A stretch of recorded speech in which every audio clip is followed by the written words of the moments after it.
January 27th, 2022. I just so happened to be watching something called a GMA3, What You Need to Know. It's within the Rabbit Ears station. It's ABC is the network.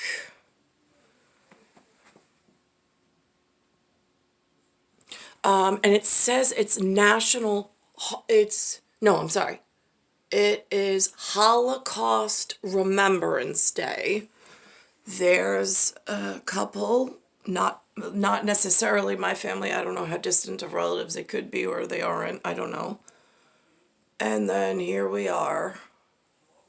Now, what's interesting is on this Italian calendar they claim to be sons of Italy. It is reporting with that level. Again, I don't know who printed this calendar, but I see they have an epiphany that they acknowledge, some New Year's Day, some Martin Luther King thing on this 17th day of January.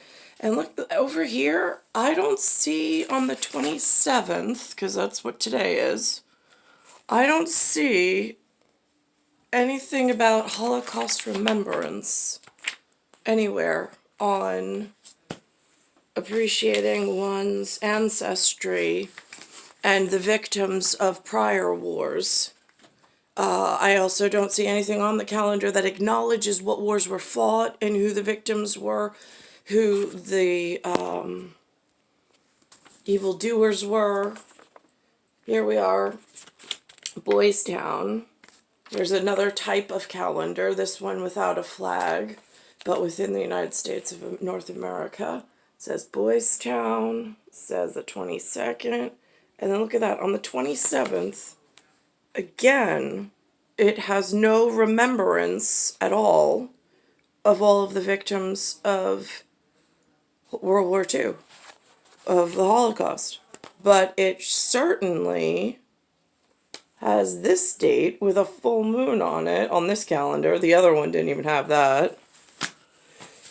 Now, Lynn, certificate of acknowledgement of my mom for some annual appeal with Boys Town, the Flanagan, whatever. I mean, of whatever they brought us into, clearly. So they acknowledged that certificate from Boys Town about my mom. Here's a daily planner. Here's a Boys Town daily planner. And in the January column, again, there's nothing here. It's empty. It's totally empty. And then over here, on the 17th, again, they have some acknowledgement, but no reading, no instruction, no reason why, no reason like what to look out for. Especially considering some of us who have been hurt in the past as victims are also what's on the monetary policy or the monetary system, with pictures in our pocket of who our ancestors are, and with the I don't know, usually this was associated with a religious movement of some sort, which I have no idea, because again, I'm in this area of light of, it almost looks like an open x-ray. And then lastly, here's the same calendar that I had in smaller format, but in larger format. And it also, on the large calendar, there it is on the 17th of this January, but yet there's no 27th. And this has pretty much been, and there's a history of it. I mean, there's humans who know these things.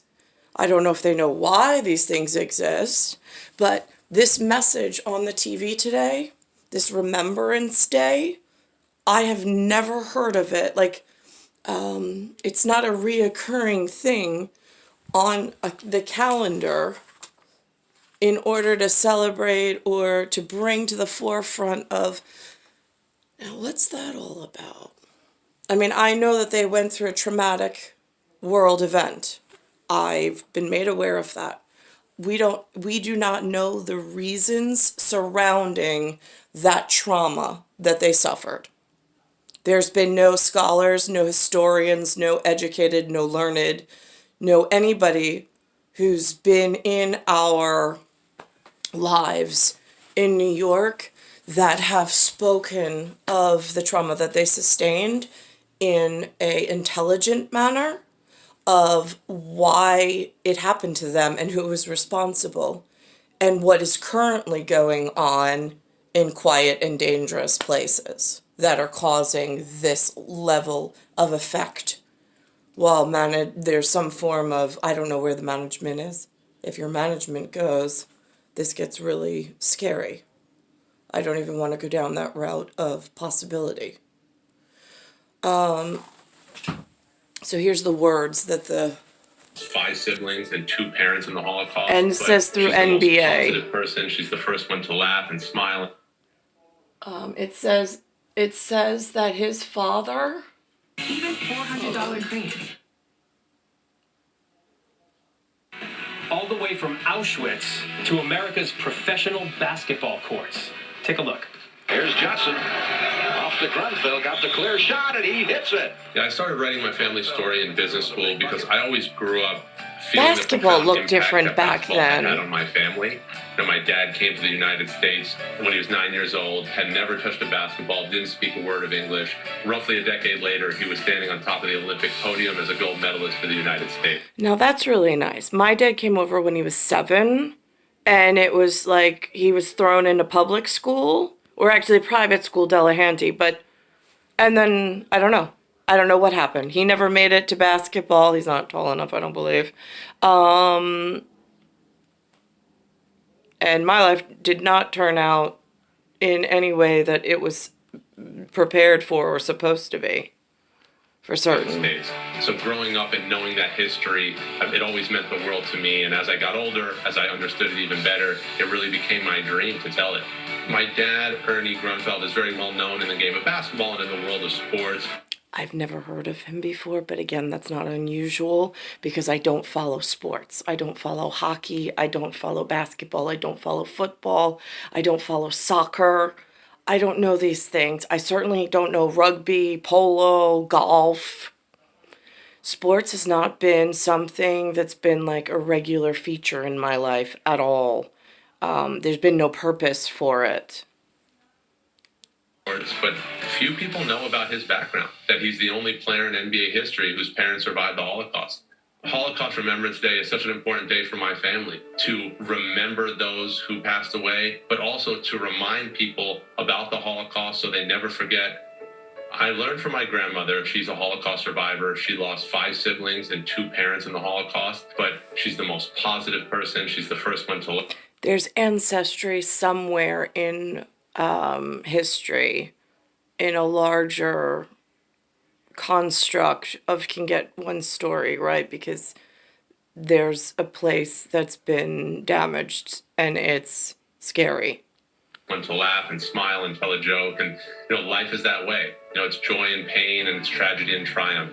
My dad, Ernie Grunfeld, 6'6", really big guy. He had a 9-year NBA career with the Milwaukee Bucks, the Kansas City Kings, and the New York Knicks. And then my dad had a 30-year career as an NBA general manager. And so he's really had this storybook basketball journey. He played for the New York Knicks, and he chose number 18. And 18 is a symbolic number in Judaism, that representing chai, which means to life. And so for my dad to be the only player in NBA history whose parents survived the Holocaust, to not only play for the New York Knicks, but to wear number 18 for the Knicks, my son Benjamin. is something so special for my family.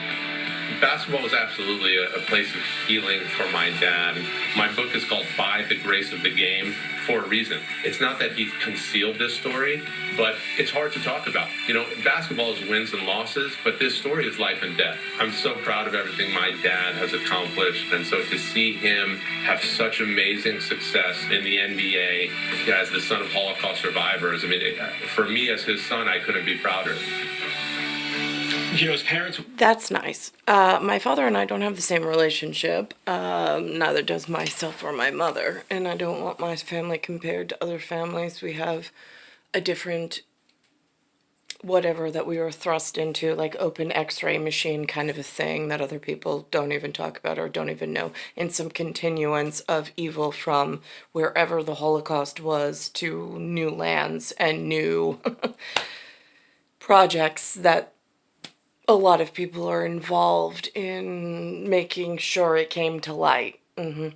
So, it's really difficult for me to figure out which version of human is safe for me, is trustworthy for me, and who might share the same ancestral bloodline needs of keeping one's own bloodline and secrets inside their own veins, and not to phlebotomize and share with those that, whatever, buy a tissue sample, organ donation, whatever. I recalled there was a driver's license that came with a donation, an organ donation sign on it. I made sure that I pulled that out of that database. I don't know if the evil children of technology world actually deleted it in every possible aspect that it might show up in, because that's what needs to be. Because I'm not donating that level of organ for any medical purposes or for any advancements or study whatsoever. It is star 1978, star 8378, Nicole, Cattaruzza, Earth, Solar System, Milky Way, Universe, Galaxy is broken, and it's Bayside Station, Bayside, New York, 11361.